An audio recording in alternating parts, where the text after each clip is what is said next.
స్నేహితులందరికీ శుభ సాయంత్రం. చారు ఛానల్‌కి స్వాగతం, సుస్వాగతం. చూస్తున్న వాళ్ళకి, సబ్స్క్రైబ్ చేసుకున్న వాళ్ళకి అందరికీ పేరు పేరున ధన్యవాదములండి.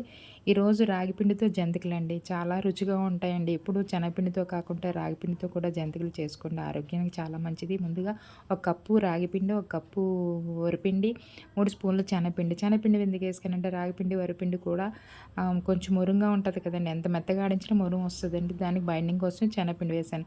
దాంట్లో ఉప్పేసి పొడిగా కలిపి దానికి పేస్ట్ ఏంటంటే కారం, ఒక 10 పచ్చిమిరపకాయలు, ఒక 10 వెల్లుల్లి రెబ్బలు, చిన్న అల్లం ముక్క, కరివేపాకు, జీలకర్ర, ఆవాలు ఇవన్నీ పేస్ట్ చేసి ఆ పేస్ట్ కూడా వేసి కొద్ది నీళ్లు వేస్తూ బాగా కలుపుకోవాలండి. ఒకసారి వాటర్ వేసేస్తే మాత్రం బాగోదండి. కొంచెం కొంచెం వాటర్ వేస్తూ కలుపుకోవాలండి. ఆ పేస్టు వీడియో మిస్ అయిందండి. అది జంతిక గొట్టంలో వేసి ఒత్తుకోవాలి. స్టార్ ప్లేట్ ఉంటుంది కదండి జంతికలతో, దాంట్లో అది వేసుకుంటే బాగుంటుందండి. ఇంకోటి ఏంటంటే ఆయిల్ పెట్టి స్టార్టింగ్ హైలో ఆయిల్ మరగాలండి. తర్వాత జంతికలు వేసేటప్పుడు మీడియంలో ఉండగా మీడియంలో పెట్టుకున్న మంటనే అప్పుడు జంతిక వేయాలండి.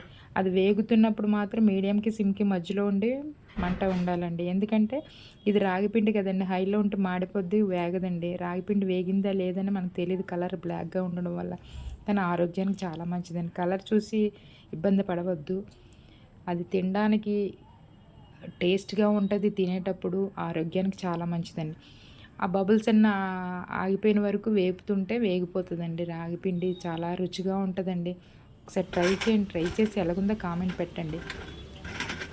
ఆరోగ్యానికి చాలా మంచిదండి. జంతికలంటే మాకు ఇంట్లో చాలా ఇష్టం అండి. ఎప్పుడు శనగపిండితో కానీ దీంతో ట్రై చేశాను. క్రిస్పీగా ఉంటాయండి. తింటుంటే చాలా టేస్ట్‌గా ఉంటాయండి. ఎప్పుడు చేస్తుంటాను రాగిపిండితో జంతికలు, పకోడీ, బూందీ కూడా చేస్తానండి. డైరెక్ట్‌గా నూనెలో ఒత్తుకోవచ్చు, లేదంటే ప్లేట్‌లో ఒత్తుకొని చేసుకోవచ్చు. నేను కొద్దిగా ఇబ్బంది పడ్డాను చేయటానికి. ఇలా ఎలా ఉందో కామెంట్ పెట్టండి. Please like, subscribe, share, please support me. Thank you.